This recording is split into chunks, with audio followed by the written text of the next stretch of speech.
the Cold War is over, but we're worried about secrets leaking to China. China is building rockets. What used to be the Soviet Union is looking more like the Soviet Union these days than less. The leadership there is kind of hardcore right now.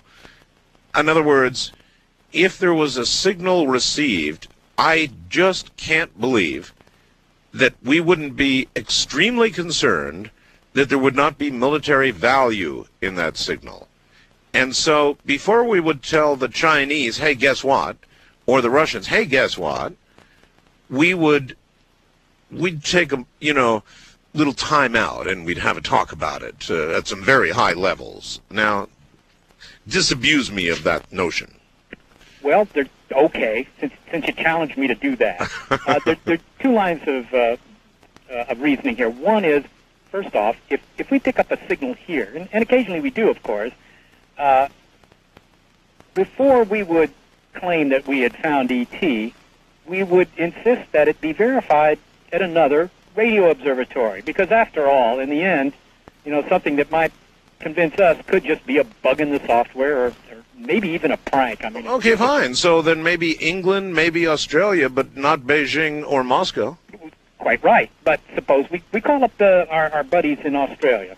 We say, look, we're picking up this signal here, and would you mind turning your instrument in the following direction? We give them a couple of coordinates on the sky and say, look, here's a range of frequencies. We're not going to tell you the exact frequency because we don't want to bias you. We'll just give you a range and see if you find it the same spot we do. Uh-huh. All right, all very straightforward. Now, the people we're going to call in Australia will be, another set of astronomers. Astronomers are not very good at keeping secrets. They're not used to that, and nobody ever told them to keep secrets. So there they are, down in, say, Australia, looking at this thing, and they're finding it too. So that means that immediately they're all on their email systems. Sure. and telling all their relatives, hey, look, looks like SETI's finally succeeded here. We got a signal, and we find it too. Mm. Okay? Mm. Now, so my first point is that you might not want to tell, for example, the Chinese or some other some other nation or group of people or whatever. Potential adversary. Right, potential adversary that you found this, but the word's already out. That's point one. And okay, I've already got a counter for it. Let's take them one at a time. Okay. Okay, fine. The story breaks. I'm with you. It would leak out. Right. But we've already had, I don't know, lots and lots of those because I've had to call you in the middle of the night. So, so I can imagine a story would get out, and then like many other stories, it would suddenly die. Oh, it was a satellite. Well, the reason that these stories have died in the past is because they deserve to die. Because it was a satellite. Because it was a satellite. All right, I know, but that would make it the perfect cover story to quiet things down so you could do a little quiet study about what might be important national security information. Well, that's an interesting idea, Art, but, the thing is we've got to convince all those people at the other observatory to do exactly the same. And how are we going to do that? Remember, they've already told all sorts of people. I mean, I can give you an example of how... Well, let me give you an example of how it could be done. Washington decides it doesn't want this story to have legs. So it calls the British government and the Australian government, which make a few quick calls to the astronomers in question and threaten all their funding. You will keep this quiet for a while, and all your funding is at stake.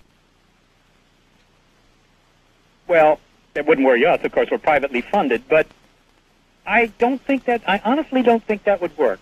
I think that if I were, say, at the observatory down in Australia, and I've been there, of course, and, there are like 100 people at the observatory. Mm-hmm. Now they're all getting excited. They've all been, emailing their friends and relatives, and now somebody comes in from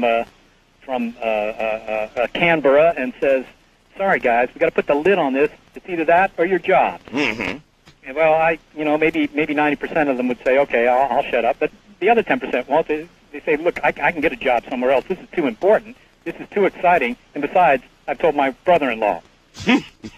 So I perhaps should give you an example of what actually happen, because thanks to the movies, people have the impression that the way a discovery is made is that, you're sitting here, as we're sitting here, and suddenly, the signal comes in, and 10 minutes later, we're, calling up the airlines to get our tickets booked to Stockholm so we can, not meet ABBA, of course, but just collect our Nobel Prizes. Okay, but that's not the way it happens. It's not the way it happens. In 1997, there was a signal that we picked up, not with this telescope, it was 97. We were using the telescope in a telescope in Green Bank, West Virginia. Uh-huh. Much smaller one than this one, actually. But in any case, there was a signal there that was looking pretty darn good. And part of the reason it was looking so darn good is that part of the confirmation telescope we normally use was broken. But that's a technical point. Never mind why it was looking good. It was looking good. You really thought you had something, or potentially had something. We did. I can tell you, we sat around the computers back there in California. Nobody went home. Nobody went to sleep. Yeah, I was about to ask, how long does it take for a scientist of your stature and the ones you work with to really get excited? I mean, I know you guys are really cool, and you check this out and check that out, but I mean, at some point, the adrenaline pumps. Yeah. Well, this was a once in several years kind of event. Uh-huh. So it takes on the order of, I don't know, half an hour before the signal is so interesting that you're beginning to pay exclusive attention to what's going on, and you're not sitting in the chair anymore. Uh-huh. Okay? But this went on much longer than that. This went on for almost a day. A day? Well, part of the problem is that when you're only using one telescope, you see, which in a sense we were, the star system you're looking at, of course, is likely to drop down below the horizon. That's right. Okay, so that's gone for about 12 hours. And so you got to sit there and chew on your fingernails for 12 hours, waiting for it to come back up and continue looking at it. So that happened? That will happen unless you call somebody up on the other side of the world. But I mean, to that signal that we're talking about now that you thought was so exciting, did it in fact go away? Did you track it to the horizon and then lose it? Yep, we did. Oh, man.